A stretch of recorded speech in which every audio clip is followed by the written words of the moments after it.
Hello viewers, आज हम पढ़ने वाले हैं कक्षा 9वीं के संस्कृत विषय के महत्वपूर्ण प्रश्नोत्तर। इसके पहले हमने कक्षा 9वीं के संस्कृत के अर्धवार्षिक परीक्षा के लिए महत्वपूर्ण प्रश्नोत्तर के 2 वीडियो बना लिए हैं, जिसमें पार्ट 1 और पार्ट 2 2 पार्ट बने हुए हैं। पार्ट 1 में आपके एक पदेन और एक वाक्यन महत्वपूर्ण प्रश्नोत्तर है तथा पार्ट 2 में महत्वपूर्ण ऑब्जेक्टिव क्वेश्चंस है, जो आपने देख ही लिए होंगे। यदि नहीं देखे हो तो पहले आप उन्हें देख लीजिए, जिसकी लिंक आई बटन में है और नीचे डिस्क्रिप्शन में भी उसका लिंक दे रखा है। तो इस प्रकार अब हम आगे कुछ महत्वपूर्ण ऑब्जेक्टिव क्वेश्चंस और देखेंगे, एक एक नंबर वाले, और महत्वपूर्ण गद्यांश, पद्यांश और महत्वपूर्ण निबंध कौन कौन से आपके एग्जाम में आ सकते हैं वह देखेंगे। तो चलो शुरू करते हैं। और इसी प्रकार के और वीडियो देखने के लिए, महत्वपूर्ण प्रश्नों के लिए और वार्षिक परीक्षा की तैयारी के लिए चैनल को सब्सक्राइब कीजिए। तो पहला प्रश्न है, गमिष्यति इतस्मिन् पदे लकारः अस्ति। गमिष्यति, इस पद में लकार कौन सा है? तो इस पद में लकार है लट लकार, लट लकार है इसमें। इसके बाद अगला है, अवदत् इतस्मिन् पदे लकारः अस्ति। अवदत्, इस पद में लकार कौन सा है? तो इसमें है लंग लकार है। ठीक है। पठतु इतस्मिन् पदे धातु अस्ति। पठतु, इस पद में कौन सी धातु है?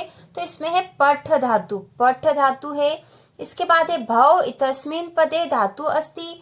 भव, इस पद में धातु कौन सी है या धातु है? तो धातु है इसमें भू, भू धातु है। इसके बाद है गमिष्यामि इतस्मिन् पदे पुरुष अस्ति। गमिष्यामि, इस पद में पुरुष है, तो पुरुष कौन सा है इसमें? तो इसमें है उत्तम पुरुष। अगला है पठसि इतस्मिन् पदे पुरुष अस्ति। पठसि, इस पद में पुरुष है, तो इसमें पद में पुरुष है, मध्यम पुरुष है। इसके बाद है वदिष्यन्ति इतस्मिन् पदे वचनम अस्ति। वदिष्यन्ति, इस पद में वचन कौन सा है? तो इसमें वचन है बहुवचन है, बहुवचन। और गच्छताम इतस्मिन् पदे वचनम अस्ति। गच्छताम, इस पद में वचन है, तो इसमें है द्विवचन। ठीक है, द्विवचन है इसमें। इसके बाद अगला है अपश्यन् इतस्मिन् पदे धातु अस्ति। अपश्यन्, इस पद में धातु कौन सी है? तो इसमें है दृश्य धातु, दृश्य। इसके बाद है द्रक्ष्यति इतस्मिन् पदे लकारः अस्ति। द्रक्ष्यति, इस पद में लकार है, तो इसमें है लट लकार, लट लकार। इसके बाद हम आगे देखेंगे, गतवान इतस्मिन् पदे प्रत्यय अस्ति। गतवान, इस पद में प्रत्यय है, तो इस पद में प्रत्यय कौन सा? तो इसमें प्रत्यय है कत्वतु, कत्वतु। इसके बाद है वदन इतस्मिन् पदे प्रत्यय अस्ति। वदन, इस पद में प्रत्यय है, तो इसे प्रत्यय है शत्र। अगला है कत्वा प्रत्यय से उदाहरणम अस्ति। कत्वा प्रत्यय का उदाहरण है, तो इसका उदाहरण है गत्वा। अगला है गुणवान इतस्मिन् पदे प्रत्यय अस्ति। गुणवान, इस पद में प्रत्यय है, तो इस पद में प्रत्यय है मतुप। अगला है बाला इतस्मिन् पदे प्रत्यय अस्ति। बाला, इस पद में प्रत्यय है, तो इसमें है टाप प्रत्यय, बहुत इंपॉर्टेंट है टाप प्रत्यय इसमें। इसके बाद है अनियर प्रत्यय से उदाहरणम अस्ति। अनियर, इस प्रत्यय का उदाहरण है, तो इस प्रत्यय का उदाहरण है पठनीयः, पठनीयः। इसके बाद है सेवमानः इतस्मिन् पदे प्रत्यय अस्ति। सेवमान, इस पद में प्रत्यय है, तो इस पद में प्रत्यय है शानच, शानच। इसके बाद अगला है परित्यज्य इतस्मिन् पदे प्रत्यय अस्ति। परित्यज्य, इस पद में प्रत्यय है, तो इसमें प्रत्यय है ल्यप, ल्यप प्रत्यय है। इसके बाद अगला है पश्यन् इतस्मिन् पदे प्रत्यय अस्ति। पश्यन्, इस पद में प्रत्यय है, तो इसमें प्रत्यय है शत्र। अगला है धनवान इतस्मिन् पदे प्रत्यय अस्ति। धनवान, इस पद में प्रत्यय, तो इसमें है मतुप प्रत्यय है। इसके बाद जो महत्वपूर्ण प्रश्न है, अधोलिखितेषु शब्देषु निर्देशानुसारम शब्द रूपाणी त्रिषु वचनेषु लिखत। तो शब्द रूप लिखने के आते हैं, तीनों वचन में शब्द रूप लिखिए। जैसे पुस्तक का द्वितीय विभक्ति लिखिए, तो पुस्तक का द्वितीय विभक्ति हो जाएगा पुस्तकम, पुस्तके, पुस्तकानि। उसी प्रकार राम, राम का प्रथमा विभक्ति में तीनों वचन लिखने हमें। राम का प्रथमा विभक्ति में तीनों वचन, तो वो हो जाएंगे रामः, रामोः, रामाः। अब राजन, राजन का तृतीया विभक्ति में तीनों वचन, तो राजन के हो जाएंगे राज्ञा, राजाभ्याम, राजभिः। इसके बाद लता, तो लता का पंचमी विभक्ति में तीनों वचन लिखने हैं, तो वो हो जाएगा लता, लताभ्याम, लताभ्यः। इसके बाद है नदी, नदी का चतुर्थी विभक्ति में तीनों वचन लिखने हैं, तो वो हो जाएंगे नद्यः, नदीभ्याम, नदीभ्याम, नदीभ्यः। नद्यः, नदीभ्याम, नदीभ्य। ठीक है, ये 3 वचन हो जाएंगे। इसके बाद संस्कृत में आते हैं, अपठित गद्यांश आता है। अपठित गद्यांश भी आता है संस्कृत में। प्रश्न होता अधोलिखितेषु अपठित गद्यांशस्य संपर्क पठित्वा प्रश्नानाम उत्तराणि संस्कृत भाषायां लिखत। तो जो अपठित गद्यांश से पढ़कर प्रश्नों के उत्तर हमें लिखने हैं, तो यहाँ एक उदाहरण के रूप में हम यह गद्यांश देख लेंगे। संसारे अनेकेषा दुःखानां मूल कारणम अज्ञानम, अज्ञानात् एव समाजे नाना विकाराणां जन्म भवति। हिंसा भ्रष्टाचारादयः ये उपद्रवाः अस्मान् पीडयन्ति, तेषां मूले अशिक्षा एव वर्तते। वयं शिक्षायाः प्रकाशेन अंधकारं हर्तुं सज्जा भवेम। तो इस प्रकार का गद्यांश दे रखा होगा और उसके नीचे प्रश्न दे रखे होंगे जिसके उत्तर हमें ऊपर से ही ढूंढकर बताने हैं। तो पहला है अस्य गद्यांशस्य शीर्षक लिखत। इस गद्यांश का शीर्षक क्या होगा? तो इस गद्यांश का शीर्षक है अशिक्षा या अज्ञान। ठीक है, अशिक्षा अज्ञानम। इसके बाद है दुखानाम मूल कारणम किम। दुखों का मूल कारण क्या है? तो यहाँ दे रखा है संसारा अनेकेशाम दुखानाम मूल कारणम अज्ञानम। ठीक है, अज्ञानी मूल कारण है, तो ये इस दूसरे प्रश्न का उत्तर होगा। इसके बाद अगला है समाजे अनेके विकारा कथम जायन्ते। तो समाज में अनेक विकार किस कारण जन्म लेते हैं? तो यहाँ पे इसका उत्तर आ जाएगा अज्ञानम एवं अज्ञानात एवं समाजे नाना विकाराम जन्म भवति। ठीक है, यहाँ से इसका उत्तर तीसरे का आ जाएगा। इसके बाद है के उपद्रवाः अस्मान् पीडयन्ति। किन किन उपद्रवों से हम पीड़ित हैं? तो इसमें आ जाएगा हिंसा भ्रष्टाचारादय ये उपद्रवा अस्मान् पीडयन्ति। अज्ञानात शब्दे का विभक्ति। अब यहाँ पे अज्ञानात शब्द की विभक्ति पूछी है। ठीक है, तो ये हमें पता होना चाहिए। अज्ञानात शब्द में पंचमी विभक्ति है। ठीक है, पंचमी विभक्ति, इसमें पंचमी विभक्ति है। तो इस प्रकार के गद्यांश अपठित गद्यांश होंगे जिनके हमें प्रश्न के उत्तर देने होंगे। बाद जो प्रश्न आता है अधोलिखितेषु गद्यांशस्य प्रश्नानाम उत्तराणि संस्कृत भाषायां लिखत। तो जो गद्यांश दे रखा होगा वो हमारी पाठ्य पुस्तक के किसी पाठ का ही गद्यांश दे रखा होगा और उसमें से जो प्रश्न दे रखे होंगे उनके उत्तर हमें देने होंगे। तो जैसे यहाँ पर ये जो गद्यांश है ये हमने पहले भी त्रैमासिक एग्जाम के समय बताया था और ये त्रैमासिक एग्जाम में आया भी था। तो पुरा कस्मिंश्चित् ग्रामे एका निर्धना वृद्धा स्त्री न्यवसत। तो ये वाला गद्यांश हमने पहले देख लिया था। अब हम अगला देखेंगे।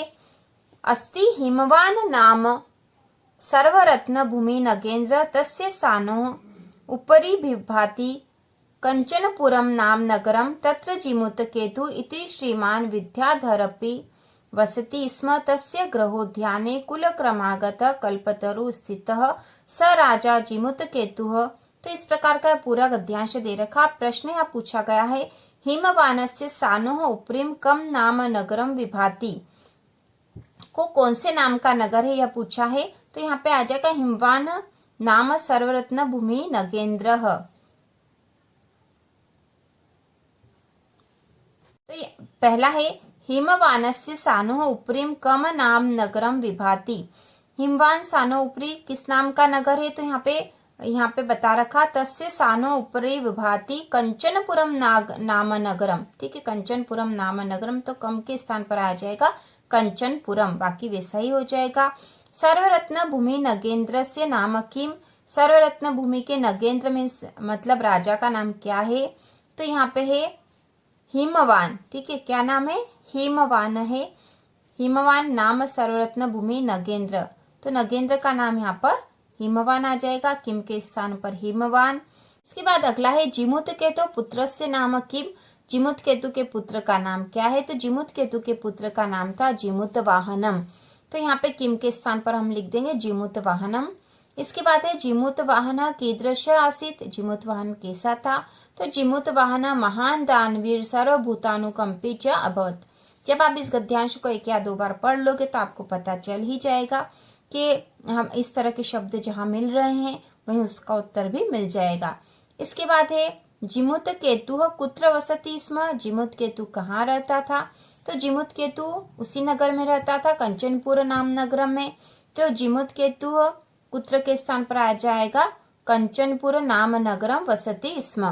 गद्यांश की तरह पद्यांश से भी प्रश्न आते हैं। तो अधोलिखितेषु पद्यांशस्य प्रश्नानाम उत्तराणि संस्कृत भाषायां लिखत।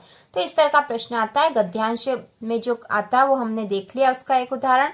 अब हम पद्यांश में से भी देख लेंगे। तो पद्यांश में से भी उसे पढ़कर नीचे के प्रश्नों के उत्तर हमें देने होंगे और इसमें से ही उत्तर भी हमें लगभग मिल जाते हैं। तो इसमें एक उदाहरण देख लेंगे। वृत्त यत्नेन संरक्षेद वित्तमेपि च याति च अक्षिणो वित्ततः क्षीणो वृत्तस्तु तु हतो हतः। तो यहाँ पर यह एक श्लोक दे रखा है। इसमें नीचे प्रश्न दे रखे हैं। किम यत्नेन संरक्षेद, किम यत्नेन संरक्षेद। तो इसका उत्तर आ जाएगा वृत्तम यत्नेन संरक्षेद, वृत्तम यत्नेन संरक्षेद। यहाँ पे पहली लाइन में इसका उत्तर दे रखा था। कस्मात् क्षीणः मानवा हता, कस्मात् क्षीणः मानवा हता। तो वृत्तात् क्षीणः, वृत्तात् क्षीणः मानवा हता। पूरी बात वृत्ता की बात की गई है, इसलिए वृत्तात् क्षीणः मानवा हता। कम एति याति च, कम एति याति च। तो वित्तम एति याति च, वित्तम एति याति च। इसके बाद है यत्नेन पदे क विभक्ति। तो यह हमें पता होना चाहिए। यत्नेन पदे तृतीया विभक्ति, यत्नेन पदे तृतीया विभक्ति। उसके बाद है याति पदे कः लकार अस्ति, याति पदे लट लकार अस्ति। इसी प्रकार का एक और प्रश्न था। पिबन्ति नद्यः स्वमेव नाम्भः स्वयं न खादन्ति फलानि वृक्षः नादन्ति सस्यं खलु वारिवाः परोपकाराय सतां विभूतयः।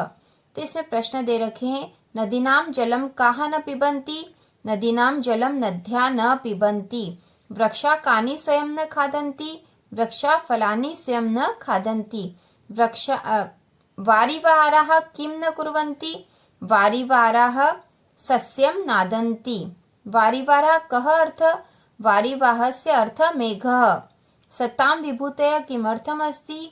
तो इसका उत्तर आएगा सतां विभूतयः परोपकाराय सन्ति। तो इस प्रकार हमें पद्यांश में से भी प्रश्नों के उत्तर देने होंगे। इसके बाद हमने गद्यांश और पद्यांश के एक एक उदाहरण देख लिए हैं। अपठित गद्यांश का भी एक उदाहरण देख लिया है। प्रश्नोत्तर एक वाक्य और एक पदेन हम पहले ही देख चुके हैं। यदि आपने नहीं देखे हैं तो आप अवश्य रूप से उनको देखिए। इसके बाद हम महत्वपूर्ण निबंध देख लेते हैं कि कौन कौन से निबंध आपके एग्जाम में आ सकते हैं। यहाँ पर कुछ निबंध दे रखे हैं जो कि आपके एग्जाम में आ सकते हैं। तो इसमें सबसे महत्वपूर्ण है मम पाठशाला, ठीक है, मम पाठशाला।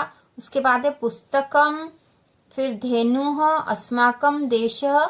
ये 4 निबंध बहुत ही महत्वपूर्ण है। इनमें से एक तो अवश्य एग्जाम में आने वाला ही है और ये आते ही हैं एग्जाम में अधिकतर। तो इसी प्रकार के और वीडियो देखने के लिए, महत्वपूर्ण प्रश्नों के लिए चैनल को सब्सक्राइब कीजिए।